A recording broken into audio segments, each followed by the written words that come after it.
주변에 제 지인들이 종종 인생의 조언을 구하기 위해서 연락할 때가 있습니다. 그럴 때면 보통 자신의 인생이 너무나 힘들고 그리고 삶의 방향을 잃었었을 때 연락하기 마련이죠. 저는 그것들을 다 듣고 나서 제가 정말 소중하게 생각하는 사람이라면 어김없이 해주는 말이 있습니다. 나는 너가 조금만 더 아팠으면 좋겠어. 나는 너가 조금만 더 방황했으면 좋겠어. 아니 이게 무슨 아프니까 청춘이다 같은 말이야 라고 생각하실 수도 있습니다. 이해합니다. 그런데 제가 매번 이런 말을 하는 것은 아니고 그 상대방을 제가 정말 소중하게 생각하는 사람일 때 그리고 그 사람한테 뭔가 응급처방 같은 위로의 말이 아니라 정말 인생의 변화가 필요한 시기가 찾아왔었을 것 같을 때 용기를 내서 꼭 이 말들을 해줍니다. 그리고 이 말들은 상대에게만 하는 게 아니고 제가 그러한 상황에 놓일 때도 어김없이 저에게도 적용시키는 말이기도 합니다.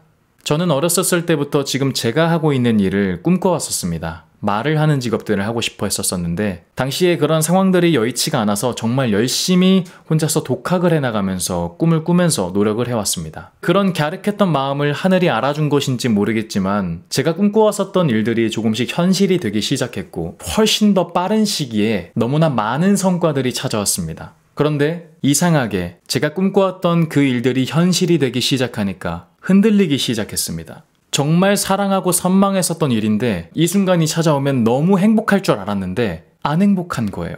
근데 더 비참하고 힘들었던 거는 제가 주변에 뱉어놨던 말들이 있고 하고 싶다고 외쳐놨던 말들이 있기 때문에 남들 앞에서 보일 때는 행복한 척을 해야 될 수밖에 없던 거예요. 그렇게 애정했던 일인데 보기가 싫었습니다. 그래서 다른 일을 찾아야 될 수밖에 없었습니다. 딱 그마침 다른 세상의 사람들을 만나게 되었습니다. 너무나 열심히 멋있게 자신의 사업을 하고 계셨던 분들이 많기 때문에 영향을 받아서 나도 사업을 해야겠다. 내가 뭔가를 가져가야겠다 생각을 해서 스타트업을 또 준비했습니다. 그래서 제가 되게 믿는 자신의 소신이 있다고 생각하는 사람들한테 연락을 해서 나름의 스타트업 팀을 꾸려서 열심히 고군분투해봤습니다. 그런데 인생은 당연히 자기 마음대로 안 되는 것처럼 저의 무능함으로 인해서 서로가 각자의 길을 선택하는 게 낫다고 판단하게 되었고 그렇게 제가 생각했었던 컴퍼니에 대한 꿈은 붕괴되었어요. 그런데 엎친 데 덮친 격 사랑하고 많이 믿었고 마음을 줬던 여자친구가 있었는데 서로가 사랑하는 방식에 대한 여러 다른 관점들이 점점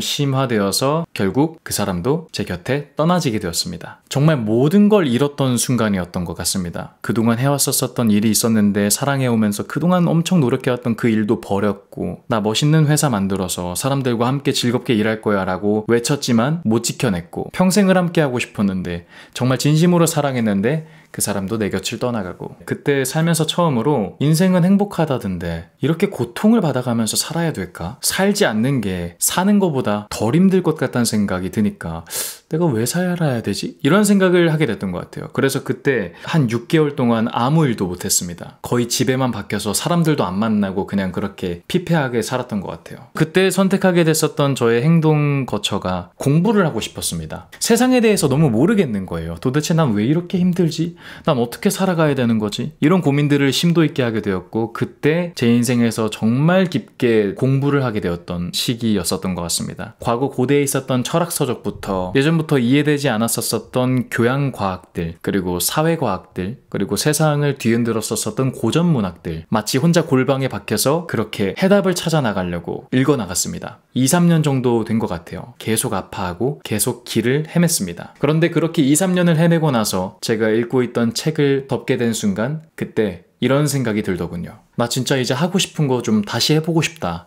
그리고 나 옛날에 했었던 내 말하는 일도 다시 하고 싶다. 나 좀 이제는 더 잘할 수 있을 것 같다. 라는 용기가 생기는 겁니다. 그런데 여기서 재밌는 것은 긴 방황의 시기를 덮고 새로운 일을 시작하려고 하니까 놀라운 변화가 찾아오게 되었습니다. 몰랐는데 제가 그동안에 되게 많은 능력들을 흡수하게 된 거예요. 예전에는 그냥 남들이 생각한 방식대로 우리가 그냥 똑같이 커리큘럼도 만들고 생각하면서만 살았는데 나의 철학이 무엇일까? 사람들이 진짜 원하는 건 무엇이고 언어란 무엇이고 말은 무엇일까? 그리고 그거를 추론하는 과정 속에서 그냥 저의 감각만으로만 의존하는 게 아니라 과학적인 사고방식도 끼게 되고요. 그리고 말을 하는 것도 예전에는 되게 형식적이었는데 문학책을 많이 읽다 보니까 말을 서술하는 방식이 되게 풍부해지고 그러니까 제 자신이 완전히 그 2, 3년의 시간을 보내고 나니까 달라져 버린 겁니다. 그때 방황하지 않았다면 그때 아프지 않았다면 제가 지금 보유하고 있는 이런 실무적인 능력들 그리고 제가 살면서 또 언제 그렇게 공부를 해볼 수 있을까? 전 이제 앞으로 못할 것 같아요. 그 정도로 정말 하루에 엄청나게 많은 시간을 책을 읽어가면서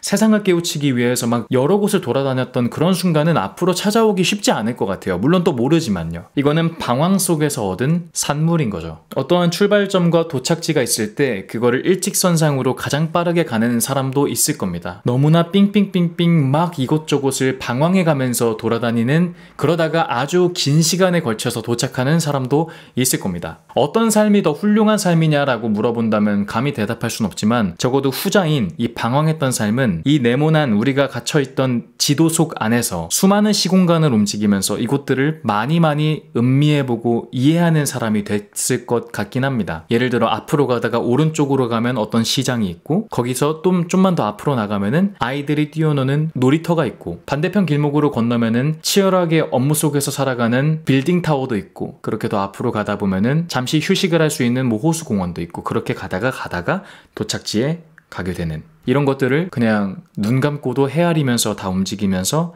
갈 수 있는 그런 사람이 될 수 있다는 거죠. 인간은 죽을 때까지 방황할 것이 필연적이기에, 그래서 다시 한번 제가 소중하게 생각하는 사람들에게 이렇게 외쳐봅니다. 당신이 조금 더 아팠으면 좋겠습니다. 당신이 조금 더 방황했으면 좋겠습니다.